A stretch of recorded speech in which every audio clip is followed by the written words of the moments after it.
And as energy prices fluctuate and infrastructure demands grow, consumer-funded utility projects have become a crucial issue. Meralco, the country's largest distribution utility, has been embracing a model where consumers help fund its infrastructure expansion. Today, we're exploring the impact, risks, and future of this approach. And joining us via Zoom is Pete Ilagan, former DOE Undersecretary and current president of the National Association of Electricity Consumers for Reforms, or NASECOR. Welcome to Business 360, Pete. Good morning. Good morning. Good morning. Good morning. Good morning to all you viewers.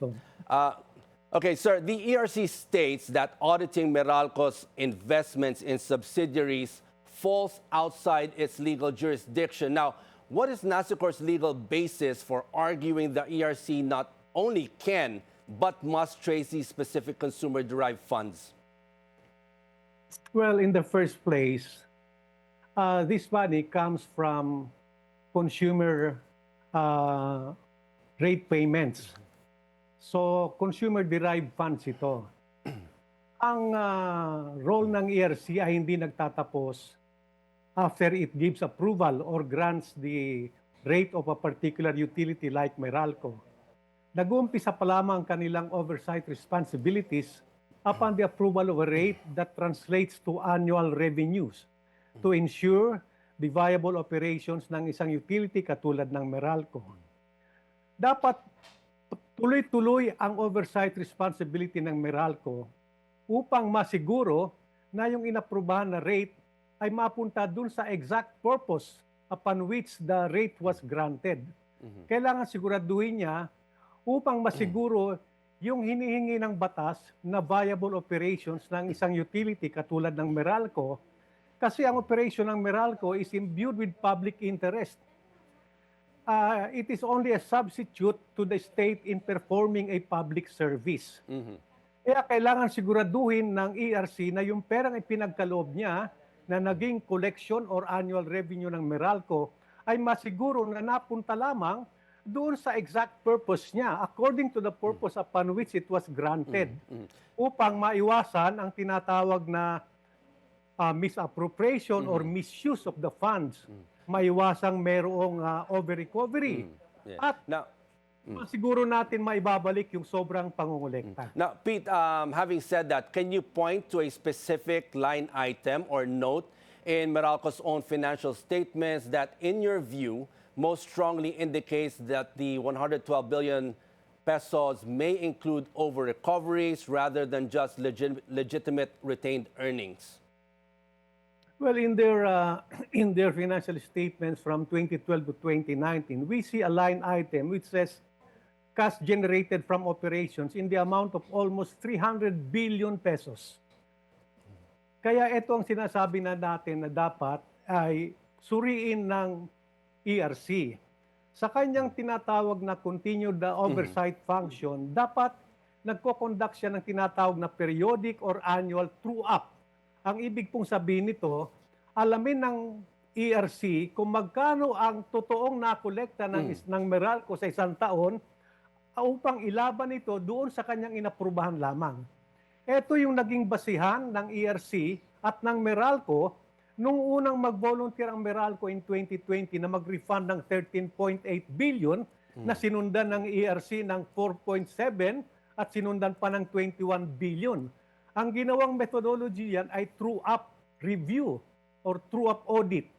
Kinukuha yung actual collections, yung totoong nakolekta nila sa isang taon, at ilalaban dun sa naaprubahan. Yung sobra, yun ang tinatawag na nadidetermine nilang over-recovery. Yan ang pinakamababaw na pamamaraan upang masiguro na yung perang ipinagkaloob ng consumer sa pamamagitan ng kanilang buwanang pagbabayad ay napupunta lamang doon sa tamang serbisyo, sapagkat alam naman natin na yung binabayad nating presyo ng kuryente ay kailangan maibalik sa isang magandang serbisyo sa atin.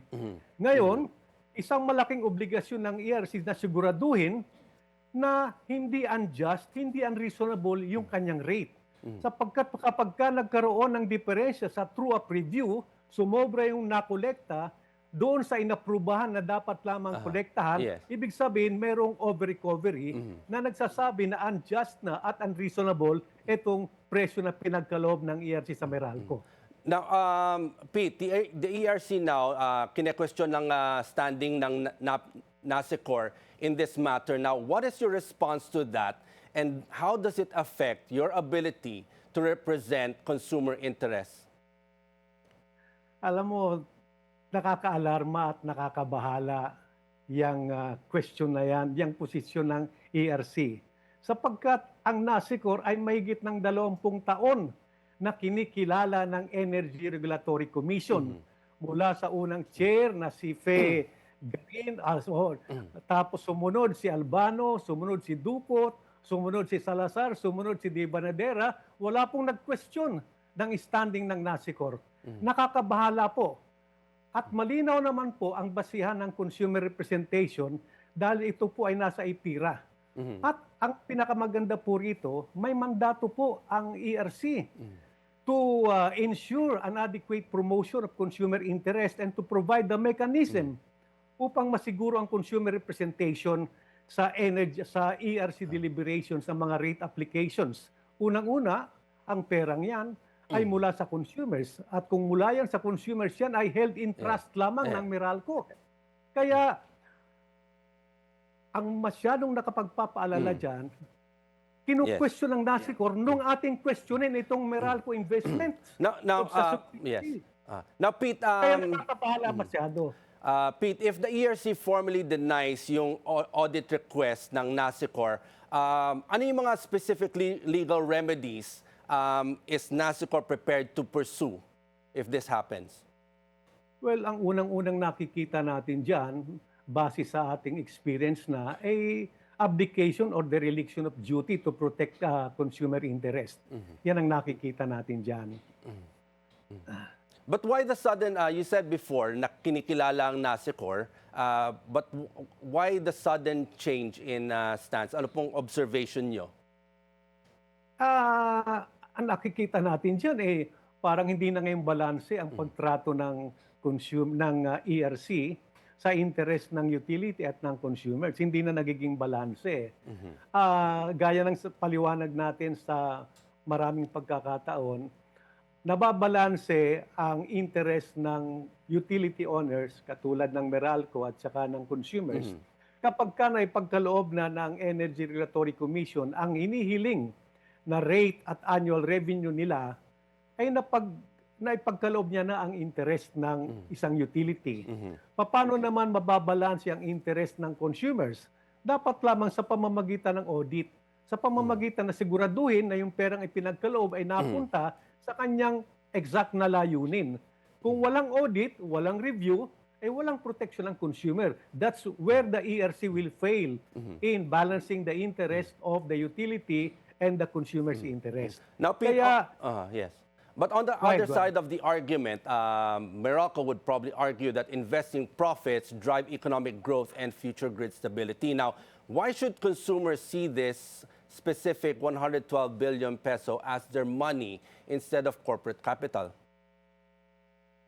Ang pera lang namang Meralco ay magmumula doon sa itinalaga o pinagkaloob ng ERC na return on capital investment.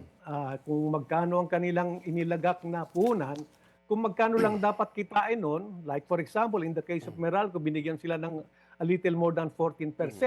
Yun lamang ang magiging pera ng Meralco na maaari nilang gastusin. Sapagkat yung ininvest nila ay i-regulate yan. Sisiguraduhin na yung investment nila ay ginagastos lamang ayon sa serbisyo na pinagkakaloob ng isang distribution utility. Hindi pwedeng gamitin yan sa ibang bagay. Kaya yung binabayad nating pera na upang mabawi nila yung kanilang pamumuhunan ay dapat masiguro na yun ay pagbabalik ng pera ayon sa paggamit ng kanilang pamumuhunan na isinasaalang-alang lamang sa pagsiservisyo sa publiko. Now, Pete, finally, what are the next steps, and is there open communication now between NASECOR and ERC with regards to this issue so you can get to an agreement on this? So far, yung ating November 17 na huling sulat sa huling liham sa ERC na pinapaliwanag natin na hindi natin pinapa-audit yung subsidiaries kung hindi pinapa-audit natin yung perang ipinagkaloob natin na in-identify na natin na nasa halagang 112 billion.